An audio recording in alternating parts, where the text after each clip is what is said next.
বাংলাদেশে ইউনুস হাপাং আসুকমানি ইয়াগলো সনাতনী হিন্দু রং সাকাও চপ্রজাংমানি থাংমসে করিখা মৌলবাদী রক থানাই সালো বাদনি সেমুলি বাসো চপ্রজাওখা অপাতি মুংই কিতিঙ্গি সেজামুং ফুনুকা বর্ডার হা আরি তুই ফাইনাই বাংলাদেশি রক ও সালো বর্ডার গু চক্র আমচাইও মালখং মথাই রক বাহানো সেজামুং ফুনলাকিয়া এরকম আক্রমণ থেকে আমরা নিন্দা জানাই এগুলো আমরা নিন্দা জানাই বাংলাদেশের দেশ সংখ্যালঘুদের উপর প্রতিনিয়ত আক্রমণ হচ্ছে সেই ঘটনা কি বলবেন এখন এই ঘটনাগুলোর আমরা তীব্র নিন্দা জানাই আমরা আচরণ চাই সবার সাথে এবং ভারতীয় জাতীয় পতাকার উপরে যে অবমাননা করা হচ্ছে এটা আমরা নিন্দা জানাই আমরা আমাদের হিন্দু ধর্মের উপরে সনাতন ধর্মের আক্রমণ চালাইতেছে ইউনুস সরকার এরকম কোনো কিছু আমরা সেখানে এখন যে সরকারটা পরিচালনা করছে ওনার ব্যাপারে কি বলবেন যারা এরকম নিয়ে কাণ্ড করছে? আমরা চাই উনি অতি দ্রুত এই বিষয়গুলো যাতে একবার স্বাভাবিক অবস্থায় নিয়ে আসে, এরকম যাতে কোনো কিছু আচরণ না করে রিকোয়েস্ট আমরা আমাদের বর্তমান রানিং সরকারের উপর আমাদের রিকোয়েস্ট অনুরোধ। আপনি কোন জায়গা থেকে এসেছেন? আমি ইনোসেন্টি থেকে। এখানে মানে কিসের জন্য আসা? আমরা আসছি কতদিনের জন্য? কতদিনের জন্য? আসি এক সপ্তাহ 10 দিন। কালকে আমি আমার এই বাড়িতে ছিলাম। কালকে শুনছি আমাদের যে এখান থেকে যে শামুলি বাংলাদেশের বাসটা শামুলি বাসটা আগরতলা থেকে প্যাসেঞ্জার নিয়ে আসছে বাউন্ডারিতে এরা বাসটারে আটকাই নিছে। আটকায় বিভিন্ন ধরনের আক্রমণ বা এই যে লুটতরাজ এরকম ধরনের হুমকি এইসব বাসটারে বিভিন্ন ধরনের মানুষরা হাস্তা করে এই ইন্ডিয়ান প্যাসেঞ্জারগুলির উপর এইগুলি কেড়ে। আমরা তো এইগুলি চাই না। আমরা ভারতবর্ষের মানুষ তো এরকম না। আমাদের ভারতবর্ষের মানুষ সবাই এক, সর্বধর্মভাবে একভাবে চলি, সুন্দরভাবে চলি। সেই জিনিসটা তাদের মধ্যে নাই কেন? আমরা তো মানুষের বিভেদ না, আমাদের জাতি ধর্ম নির্বিশেষে সবাই একসঙ্গে বাস করি। আমাদের ভারতবর্ষের মানুষ, আমাদের কোনো জাতপাত এখানে আমাদের কোনো দিনই কোনো সময় আমরা এই জিনিসটা আমরা মানি না। আমাদের ধর্ম এক, সবাই এক। আমাদের এদিকে আগরতলা থেকে আমাদের ভয় লাগে।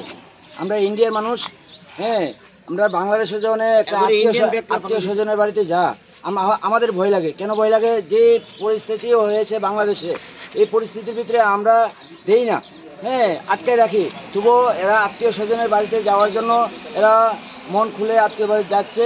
যাওয়ার পরও এরা যে ঠিকভাবে আছে না নাই এটা আমরা বলতে পারছি না। তো ওরা যেমন কালকে গিয়েছে, আজকে সকালবেলায় চলে এসছে। তারপরে আমরা খবর নিয়েছি কী হয়েছে।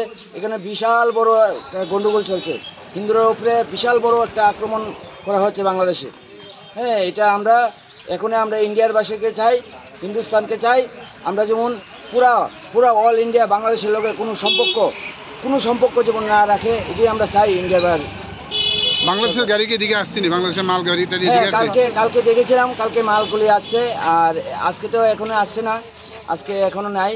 হ্যাঁ, এখন আমরা কোনো গাড়ি আসছে না, সকাল থেকে কোনো মালের গাড়ি আসছে না। প্যাসেঞ্জার 8-10 জন চলে আসছে বাংলাদেশি। হ্যাঁ, ওরা আসলে আমরা ওরা কোনো ডিস্টার্ব করি না। ওরা সোজা এরার মতন এরা চলে যায়। আর আমরা প্যাসেঞ্জার জন আমরা এদিকে লোকাল জন মানুষ আমাদের ভয় লাগে। আমরা এখানে লোকাল ড্রাইভার, হ্যাঁ, আমাদের ভয় লাগে। আকন্ত্র হয়ে গেছে এখানে। আমরা বলতে চাই যে বাংলাদেশে যে ইউনুস সরকারের কাছে আমরা বলতে চাই যে আক্রমণ চলছে, ইউনুস সরকার যাতে এগুলি বন্ধ করত। আমরা বাংলাদেশের থেকে যে মানুষগুলি আসে, আমরা ইন্ডিয়ার ভিতরে কি সমাদর করি, তাদেরকে আদর করি, একদম রেসপেক্ট করি। আমাদের বিভিন্ন হোটেলে, আগরতলা শহরের বিভিন্ন হোটেলে জামায়াতের মতন তারা থাকে। তারা আইলে আমরা অতিথি আপ্যায়নের মতন আমরা সেবা করি, খুব ভালোভাবে তাদেরকে ব্যবহার করি। কিন্তু তারা আজকে যে একটা সরকার গঠিত হয়েছে বাংলাদেশের মধ্যে, ইউনুস সরকার, উনি সনাতন ধর্মের ভিতরে হিন্দু ধর্মের প্রতি যেইভাবে আক্রমণ চলছে, বাংলাদেশের যে হিন্দু ধর্মের মানুষরা অনাহারে অত্যাচারে কীভাবে কি হাই কইরা মানুষ বাঁচার চাইতেছে। বিভিন্ন জায়গা, বিভিন্ন জেলাতে আমাদের কাছে এই খবরগুলি আসতেছে। আমাদের এই বর্ডার দিয়ে প্রচুর বাংলাদেশিরা আসছে। আমরা তো খুব সুন্দরভাবে তাদেরকে ব্যবহার করি, জামায়াত ধরে তাদেরকে ভালো অভ্যর্থনা করি। কিন্তু সেই পরিস্থিতি বাংলাদেশের ভিতরে নাই। আমরা চাই বাংলাদেশের যে সকল ধর্মের লোক বাংলাদেশ এই জিনিসটা সহযোগিতা করে, এই জিনিসটা যাতে বন্ধ করে। বাংলাদেশের উপর, মানুষের উপরে যে আক্রমণ সুন্দর, আমি চাই খুব প্রশাসন খুব ভালোভাবে ডিউটি করতে চারোদিকে। আমাদের খুব অসুবিধা নেই। একদম বর্ডার সাইড চারোদিকে, এদিকে 3-3টা কোয়ার্টার আছে।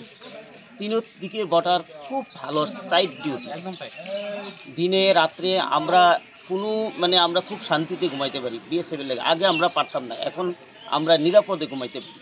বাড়িতে তালা দিয়ে আমরা শহরে যাইতে পারি, বিয়ার দেখি অনুষ্ঠানে যাইতে পারি, একদম বাড়িঘর একদম আমরা যেরকম তাকে এরকমই পাই, চুপচাপ, তারও কোনো ভয়টাই নেই আমাদের, খুব ভালো।